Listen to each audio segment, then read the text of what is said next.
a family is suing a medical facility. Why?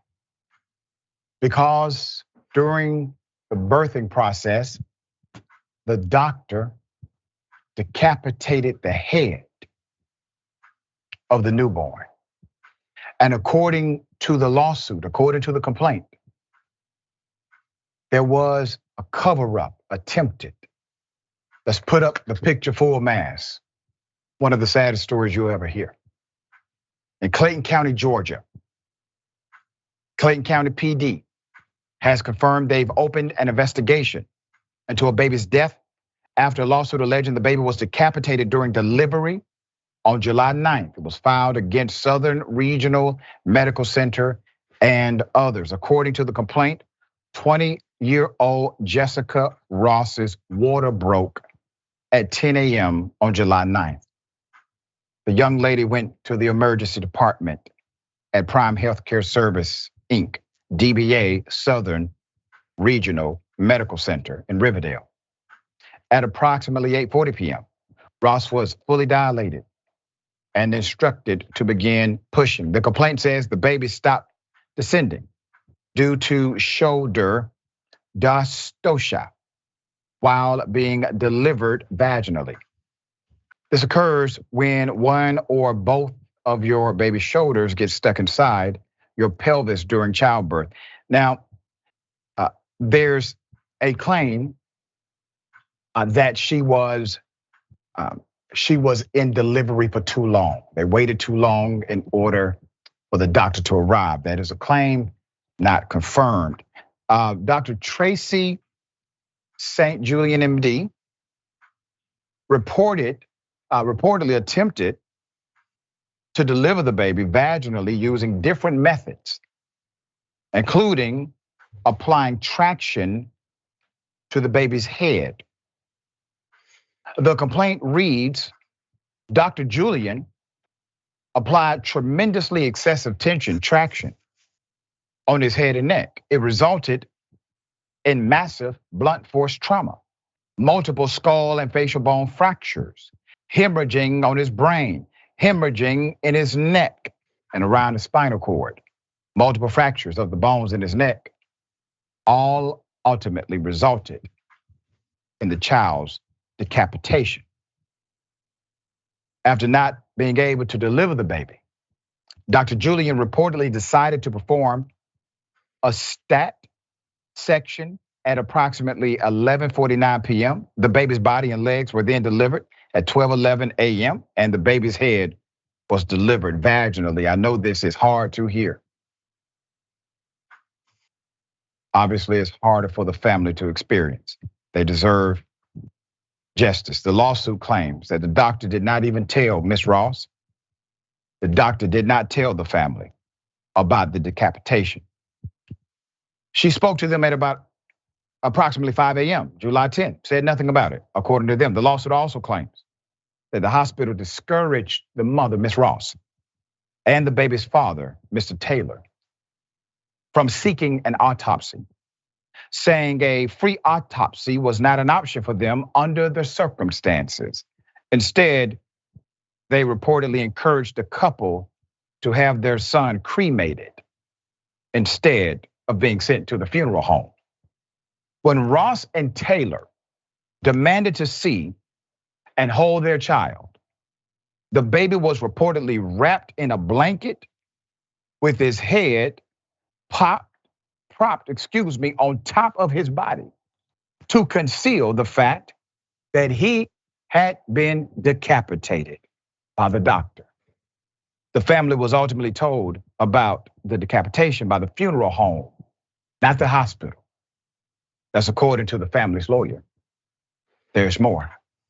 The family alleges that Dr. Julian failed to practice according to medical standards when she grossly negligently applied excessive traction on the head of Travian Isaiah Taylor Jr.'s head and neck, and grossly negligently failed to do a cesarean section in a timely and proper manner, resulting in Travian Isaiah Taylor Jr.'s decapitation and death.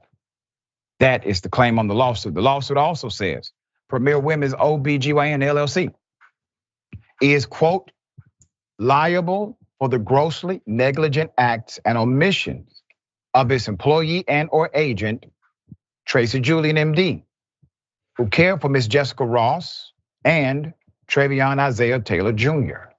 on or about July 9th, 2023. Additionally, several nurses are also being accused of gross negligence because they reportedly did not follow proper procedures once it was determined that a shoulder dystocia had occurred. According to the complaint, the nurses owed an independent duty to Ross and her baby. In other words, they cannot claim they were simply following orders. Let's put up the picture. When this press conference was done, the young lady was staring off in the distance. I know that look. She did not want to be there. The complaint is asking Ross and Taylor to be compensated for suffering and death of the child and the tremendous mental and physical anguish and trauma experienced by Ross, who was awake while the doctor was attempting to remove the baby. The complaint also seeks to recover damages for the full value of the baby's life, including loss of earnings and loss of enjoyment of life. The couple is represented by attorneys, Dr. Roderick Edmond, he's on the left, and Keith Lindsay of Edmond and Lindsay LLP, along with attorney Corey Lynch on the right, and the law office of Corey J. Lynch LLC. Fox 5 Atlanta reached out to the hospital, reached out to the doctor for statements. No statements. The doctor declined to comment. The hospital is denying the allegations in the complaint. Now let me explain this. And by the way, Angelique Proctor of Fox 5 Atlanta News did a great job covering this story. So the hospital, they came out with a statement that basically said, we deny allegations as it relates to the workers at the facility. So they're basically saying, and I'm paraphrasing, they're basically saying the cover-up part, we're saying, no, we deny that and we're going to fight that. As far as the doctor is concerned, they started their statement by illuminating the fact this individual is not an employee of our hospital, which is correct. Not technically an employee, it's a contract, okay? This is normative in the world of healthcare. But that contract is permitted by the hospital by way of contractual agreement. So while employment may not be the operational term or the legal term of art, this is an individual in the employment of, this is a contract worker. There's also this dynamic about the procedure itself. Is it something that is normative, especially given the circumstance? The mother went to all of her appointments. The mother was vested in the process, and the mother was not told that this happened when it did. And here's the final straw. They didn't even report the child died to the authorities. Who reported it? The funeral home called the police. The funeral home called the police. You got to think about that. The funeral home deals with dead bodies every day. They don't call the police because they receive a dead body. They did this time because they knew this young couple had been taken advantage of. We're going to follow this story. Rayyvana, thoughts?